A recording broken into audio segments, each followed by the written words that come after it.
you think it hurts? Hurts? I could feel Savathun behind my eyes when she reached into my mind. What do you think these Hive feel when we reach into theirs? I also find the Scion's methods unsettling, but they can uncover Savathun's plans more efficiently than I ever could. Better to just put them out of their misery. Keitel believes these Hive might hold deeper secrets. Do not make the mistake of thinking these things deserve your sympathy. Even though they have the light.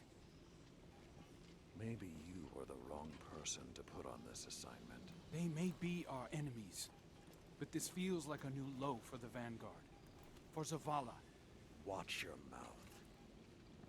You New Light see Zavala as some toothless diplomat, but you wouldn't believe what he's sacrificed to become the man he is.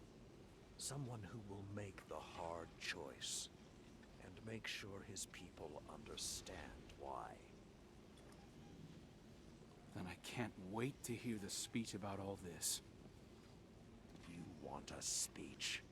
Today the Vanguard did what had to be done. Mercy prevailed. Speech over. Say it a little louder. I don't think this guy could hear you. This doesn't look like mercy to me. Then you're not looking hard enough.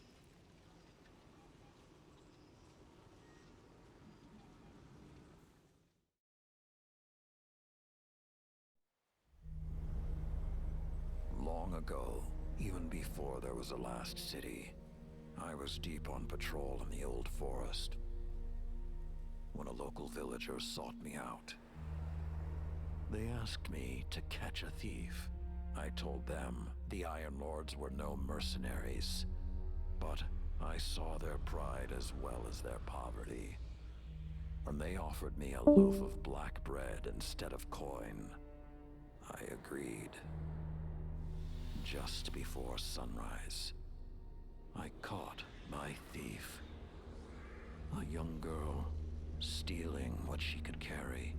Food when she could find it, coin when she couldn't, weapons to protect what she had taken.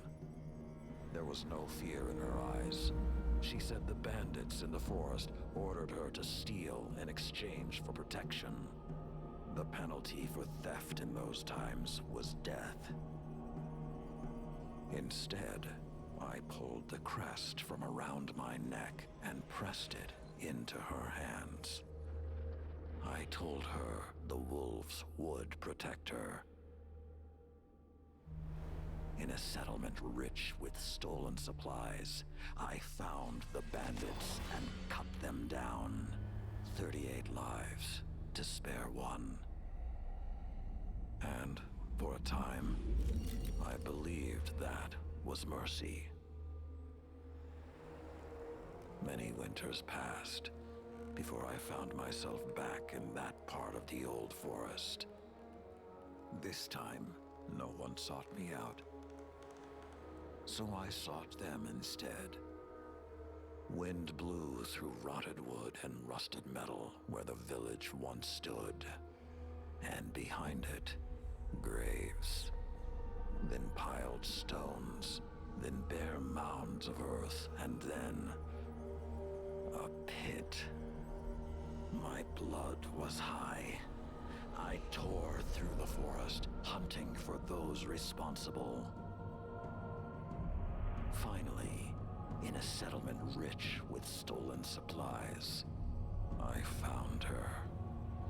A lightless woman, with my crest around her neck. There was no fear in her eyes. She spoke plainly. When the villagers could no longer tithe, her wolves no longer protected them. She bled them dry, and when they had no more to give, she sent in her men, unleashed her wolves. Mercy to an enemy cannot come at the cost of mercy for their victims. The right path isn't always easy to find. But once you do, the only question is whether you're strong enough to walk it.